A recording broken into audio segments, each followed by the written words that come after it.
Halo, perkenalkan nama saya Ismarianda dengan ujung NIM 207. Di sini saya akan menjelaskan mengenai Oda Jepang dalam kerangka Asia Pasifik jika dilihat dalam perspektif ekonomi. Ketika kita bicara mengenai konsep Asia Pasifik dalam hubungan internasional, tentunya yang muncul di benak kita itu tidak hanya tentang kawasan Asia Pasifik sebagai penanda geografis saja, tetapi kawasan ini dibentuk oleh dinamika ekonomi maupun politik pasca Perang Dunia II.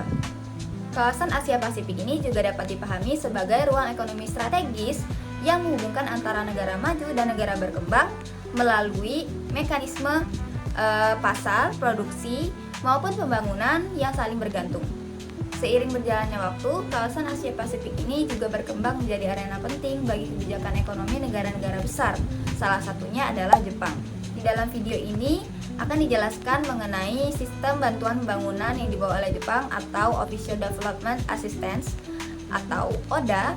Itu tidak hanya berperan sebagai bantuan pembangunan saja, tetapi juga sebagai instrumen ekonomi strategis yang berperan penting dalam membentuk perekonomian di kawasan Asia Pasifik, khususnya di kawasan Asia Tenggara. Kenapa kemudian negara-negara berkembang dijadikan tujuan atau objek penerima ODA? Ya karena melihat dari tingkat pembangunan ekonomi yang cenderung beragam di kawasan ini, sehingga menjadikan ODA ini sebagai salah satu mekanisme penting untuk mendorong pertumbuhan dan integrasi ekonomi kawasan.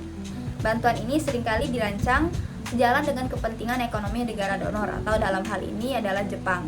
Sederhananya, ketika Jepang ingin perluas pengaruhnya di kawasan tertentu, maka ODA ini bisa menjadi instrumen strategis untuk mewujudkan hal tersebut. Sejak tahun 1970-an, Jepang ini secara konsisten menempatkan kawasan Asia, khususnya Asia Tenggara, sebagai penerima ODA terbesar. Pola ini dapat dilihat dari fokus bantuan Jepang pada sektor-sektor tertentu, misalnya pada pembangunan transportasi, industri, maupun energi. Nah, di sini infrastruktur dipandang sebagai syarat utama bagi industrialisasi maupun integrasi ekonomi kawasan. Berbagai studi menunjukkan bahwa ODA Jepang ini berkontribusi secara signifikan terhadap pertumbuhan ekonomi di negara-negara ASEAN melalui pembangunan jalan, pelabuhan, pembangkit listrik, serta sistem transportasi. ODA Jepang berusaha untuk menurunkan biaya logistik, meningkatkan konektivitas regional, serta mendorong aktivitas ekonomi. Dengan kata lain, bantuan ini tidak hanya menguntungkan penerima saja, tetapi juga memperkuat keterhubungan ekonomi antara Jepang dan Asia Pasifik. Apa sih dampak dan implikasi ODA Jepang bagi kawasan? Nah, dari sisi negara penerima, ODA Jepang ini membawa dampak positif yang nyata, terutama dalam mempercepat pertumbuhan ekonomi dan pembangunan infrastruktur.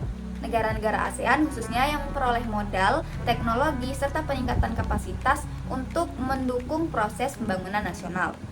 Hal ini juga sejalan dengan agenda pembangunan kawasan ASEAN yang menekankan konektivitas, pembangunan keberlanjutan, serta pengurangan kesenjangan antara negara anggota.